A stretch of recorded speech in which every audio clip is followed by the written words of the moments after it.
50-godišnja Nina zaljubila se u mladog 20-godišnjeg momka po imenu Mason. Nina je živjela usamljenim životom. Nekoliko godina ranije izgubila je jednog sina, a ostao joj je samo drugi sin, Sam. Kao i svakog dana, Sam je tog jutra došao da probudi majku jer su morali da idu na pijacu. Nakon nekog vremena stigli su tamo, a ubrzo se pojavio i Mason. Obično je živeo sam i nije imao nikakav posao. Čim ih je ugledao, počeo je da čisti Samov automobil. Sam mu je rekao da se skloni od auta, ali ga je Mason ignorisao i nastavio da radi. Na kraju mu je Nina dala nešto novca. U tom trenutku Nina nije obraćala mnogo pažnje na Masona. Kasnije je sela za volan, ali čim je krenula unazad, uspaničila se. Htjeli su da ga odvezu u bolnicu, ali je Mason odbio da ide. Videvši koliko je tvrdoglav, Nina je odlučila da ga odvede svojoj kući. Masonu se ta ideja dopala i pristao je. Posle nekog vremena Mason se našao u Nininom domu. Nakon što mu je ukazana prva pomoć, seo je da jede. Hrana mu se veoma dopala pa se zahvalio Nini. Nina mu je rekla da je jelo pripremio Sam, pa je Mason zahvalio i njemu. Međutim, Sam uopšte nije voleo Masona. Doveo ga je kući samo zato što je njegova majka insistirala. Posle jela, Mason je rekao Nini da su mu roditelji umrli dok je bio veoma mlad i da nema nikoga na ovom svetu. Čuši to, Nina je osjetila saosećanje prema njemu. Malo kasnije, dok je Sam prao sudove, slavina se pokvarila. Mason je skinuo majicu i popravio je. Kada je to vidjela, Nina se obradovala jer je dugo tražila nekoga ko bi mogao da joj pomaže. Polako su njih troje počeli da žive zajedno u miru. Jedne večeri Sam je prišao majici i pitao je zašto je zadržala Masona u kući. Nina je odgovorila da je Mason vredan i da im je potreban neko poput njega, pa ga je zadržala kao pomoćnika. Sljedećeg jutra Sam je ponovo vidio Masona kako obavlja kućne poslove. Nije mogao to da podnese pa je pozvao oca. Već narednog dana Ninin muž stigao je kući. Radio je u drugom gradu pa je dolazio samo povremeno. Čim je stigao, počeo je da ispituje Ninu o Masonu. Ona mu je objasnila da je Mason siromašan i da ga je zaposlila kao pomoćnika. Dok su razgovarali, Mason je ušao u kuću. Nina ih je upoznala, a njen muž je popričao s njim. Iako ni njemu Mason nije bio naročito drag, pristao je da ga zadrže zbog Nininog insistiranja. Sutradan se Nina razbolela i morala je da bude primljena u bolnicu. Mason se tamo veoma brinuo o njoj. Hranio ju je i stalno bio uz nju. Svemu se to nimalo nije dopadalo. Posle nekog vremena došao je Ninin muž i rekao da će uskoro biti otpuštena iz bolnice. Tokom razgovora rekao joj je da se Mason veoma dobro brinuo o njoj. Čuši to, Nina je shvatila da joj je Mason odan i odlučila da bi bilo ispravno da ga zadrži trajno. Nekoliko godina kasnije, dok se vozio sa ocem, Sam se žalio da Mason pokušava da mu se previše približi. Njegov otac je shvatio da je Sam samo uznemiren i rekao mu da će im Mason pomoći da se brinu o njegovoj majci i kući. Nakon nekog vremena, Nina se vratila iz bolnice, a Mason se uselio sa svojim stvarima. Nina je bila srećna, ali Sam nije. Mason je dobio sobu koja je nekada pripadala Samovom pokojnom bratu. Jednog dana, dok je Mason bio na poslu, Sam je počeo da pretura po njegovoj torbi. U tom trenutku ga je otac uhvatio i naljutio se na njega. Sam je začutao. Tada su začuli neku buku napolju. Sam je ugledao majku kako se smeje i uživa u Masonovom društvu. Videvši to, njegov otac mu je rekao da bi i on trebalo da brine o svojoj majci onako kako to radi Mason. Posle svega toga, Sam je počeo da osjeća ljutnju prema Masonu, jer je Mason postajao sve važniji u kući od njega samog. Sam je izašao iz svoje sobe i otvoreno pokazao bes prema Masonu. U tom trenutku Nina je sedela napolju na suncu. Čula je njihov razgovor i shvatila da između Sama i Masona ne postoji nikakvo prijateljstvo. Te večeri svi su sedeli zajedno za večerom i razgovarali. Međutim, iznenada su začuli buku napolju. Sam je sa ocem izašao da provjeri o čemu se radi i tamo zatekao svog prijatelja koji je došao da podeli neke informacije o slučaju njegovog brata. To je raslužilo i Sama i njegovog oca. Te večeri svi su večerali u tišini i tuzi, jer se Nina ponovo prisetila svog izgubljenog sina. Ninin muž ostao je kod kuće još 2 dana. Za to vreme Mason je počeo da obavlja i kućne i spoljne poslove.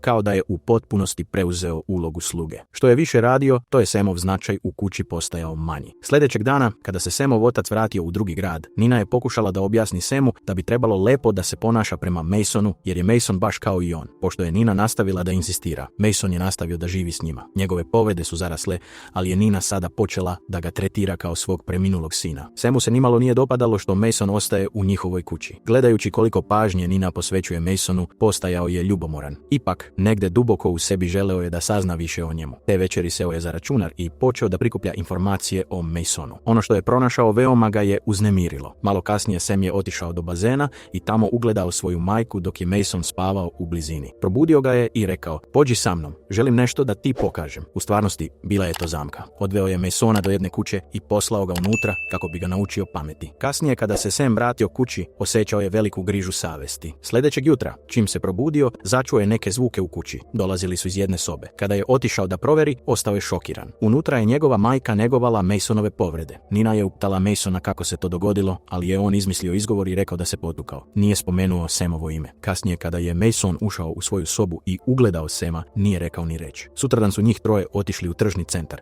Dok se Nina gledala u ogledalu, Mason joj je udelio kompliment na račun njenog izgleda. Sam ga je zgrabio i izveo napolje, ali se Mason razbesneo. Istrčao je napolje, izvikao se na njega i oterao ga. Nina je bila šokirana Masonovom reakcijom. Posle nekog vremena vratili su se kući. Sam je krišom primetio da Nina daje Masonu novu odeću. Kupila mu ju je u tržnom centru, dok Samu nije kupila ništa. To ga je ponovo učinilo ljubomornim. Postao je uveren da njegova majka počinje manje da mari za njega. Sljedećeg dana njih troje su otišli na jezero, jer je Mason želeo da peca. Ubrzo su stigli tamo.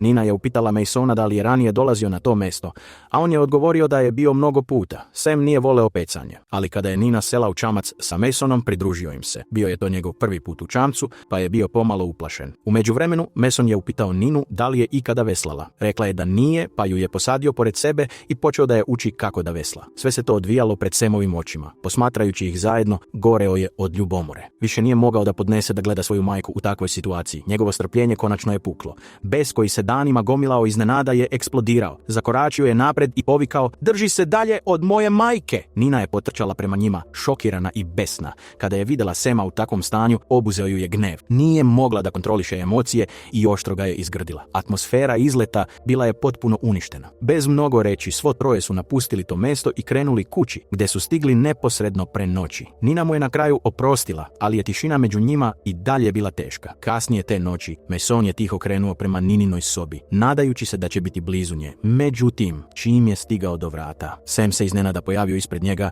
i preprečio mu put. Njih dvojica razmenili su napete poglede. Mason je odmah odstupio i udaljio se. Sam ga je kratko pratio, ali je Mason nekako nestao iz vidokruga. Nekoliko sekundi kasnije Sam je začuo tihe zvuke iz obližnje prostorije.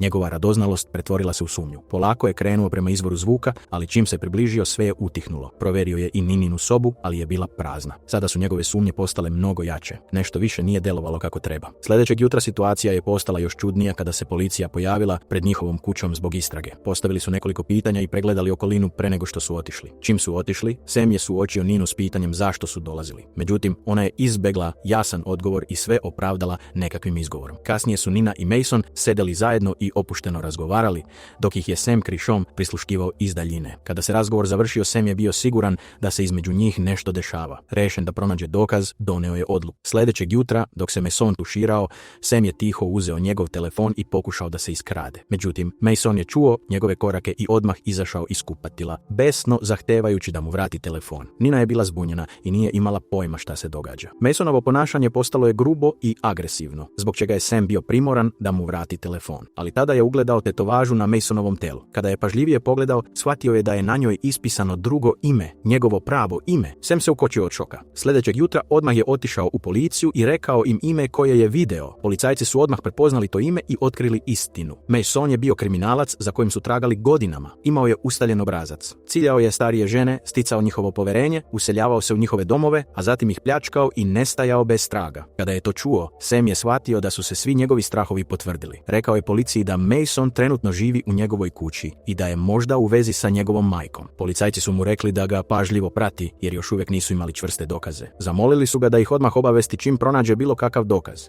Sam je bez oklevanja pristao. Po svaku cenu želeo je da vidi Masona iza rešetaka. Kada se vratio kući, primetio je da je kuća neobično tiha. Nina i Mason nisu bili unutra. Obuzeo ga je osjećaj zabrinutosti, pa je odmah počeo da ih traži. Ubrzo je izašao u dvorište i ugledao ih. Stajali su zajedno. Mason je plivao u bazenu sa Ninom. Nakon nekog vremena, Nina je prala Samovu odeću. Sam je u međuvremenu pozvao jednog prijatelja i ispričao mu sve. Zajedno su odlučili da do jutra se Sam vratio kući. Čim je stigao, zagrlio je Ninu i zaplakao. Nina je pokušala da ga smiri. Nakon nekog vremena, policija je stigla do njihove kuće. Nina ih je namerno pozvala. Rekla je policajcima da je Mason prethodne noći ukrao novac iz kuće i pobegao. Policija je poverovala njenoj priči i otišla. Nekoliko dana kasnije Sam i Nina večerali su zajedno kada se na televiziji pojavila vest o Masonu. U prilogu je rečeno da je Mason kriminalac za kojim policija traga. Građani su bili zamoljeni da prijave bilo kakvu informaciju o njemu. Nina više nije želela ni da mu vidi lice, pa je brzo ugasila televizor i vratila se kućnim poslovima. Posle nekog vremena i Sam je počeo da obavlja svoje obaveze po kući. Cela kuća bila je pod video nadzorom, a tog dana memorija sistema bila je popunjena. Sam je brzo izvadio puni hard disk i zamenio ga novim. Zatim je stari disk povezao sa svojim laptopom kako bi pregledao snimke. Želeo je da pogleda video zapis iz dana kada je Mason ubijen. Kada je video istinu, Sam je shvatio da situacija nije bila onakva kakvom ju je zamišljao. Masonova smrt dogodila se zbog nesporazuma, a Nina je u tome odigrala veliku ulogu. Slomljen onim što je otkrio, Sam je uništio hard disk. U tom trenutku Nina se odmarala pored bazena. Posle nekog vremena Sam je krenuo prema bazenu. U stvarnosti, Nina je bila privučena Masonu još od samog početka.